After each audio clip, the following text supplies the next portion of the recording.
मैं अभी कर्णप्रयाग संगम पे हूँ, पिंडार नदी और अलकनंदा नदी पे। ये अलकनंदा नदी है और उस तरफ से पिंडार नदी आ रही है। दोस्तों, एक बात मैं आपको कहूँगा, हमारी ज़िंदगी के साथ जुड़ा है ये एग्ज़ाम्पल। ये सारी नदियाँ कहीं जा रही है, पता है कहाँ? ये सारी नदियों का एक ही गंतव्य स्थान है और वो है समुंदर। सारी नदियाँ मिल के कहीं ना कहीं बस समुंदर में मिलने के लिए ही जा रही है। ये अलकनंदा नदी के बारे में बताऊँ तो मैं बद्रीनाथ गया था, वहाँ माणा गया था।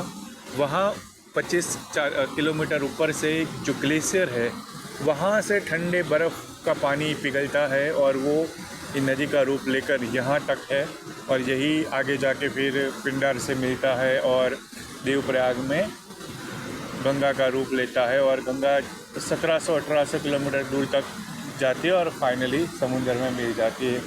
1700-1800 किलोमीटर है गंगा नदी, सबसे लंबी नदी। सारी नदियाँ पहाड़ों से भी निकली और जाती है एक ही जगह पर, समुद्र पे। पता है क्यों? क्योंकि उसका असली सोर्स वहीं था। ये वहीं पर जा रही है जो उसका ओरिजिनल सोर्स था, उसी तरफ खींची जा रही है। वो सोर्स जो समुंदर है, उसी में से बाष्पीभवन हुआ और पानी से बादल बने।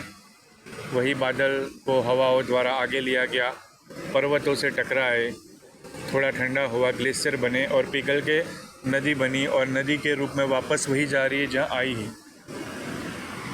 दोस्तों, हमारी ज़िंदगी में भी अल्टीमेटली कुछ ऐसा ही है।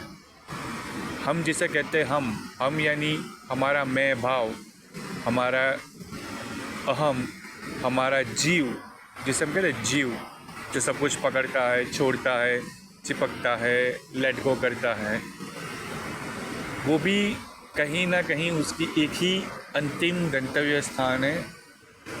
वो है उसका सोर्स, जहाँ से वो उत्पन्न हुआ था। और उसका सोर्स है आत्मा।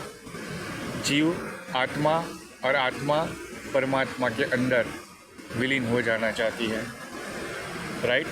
इसलिए वो कहते हैं ना कि हमारा सभी का जो एक सोर्स है वो एक ही है। जैसे अनेक नदियाँ हैं पर उसका सोर्स एक ही है, वो समुंदर। और हज़ारों लाखों नदियाँ एक ही समुंदर में इकट्ठा होती है क्योंकि वहीं से उनका उद्गम स्थान था।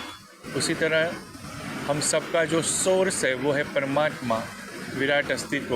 वो सोर्स एक ही है जिसमें से हम सब अलग अलग आत्मिक तत्व और जीव तत्व उत्पन्न होते हैं और अपनी यात्रा करते हैं और वापस उसी सोर्स में मिल जाना चाहते हैं।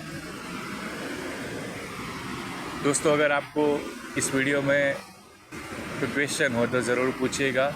उस वीडियो के रिलेटेड, उस कमेंट के रिलेटेड मैं और एक नया वीडियो बना सकता हूँ, ठीक है? और अच्छा लगा और कुछ नया सीखने को मिला तो लोगों को भी शेयर कीजिएगा। थैंक यू वेरी मच दोस्तों, थैंक यू वेरी मच।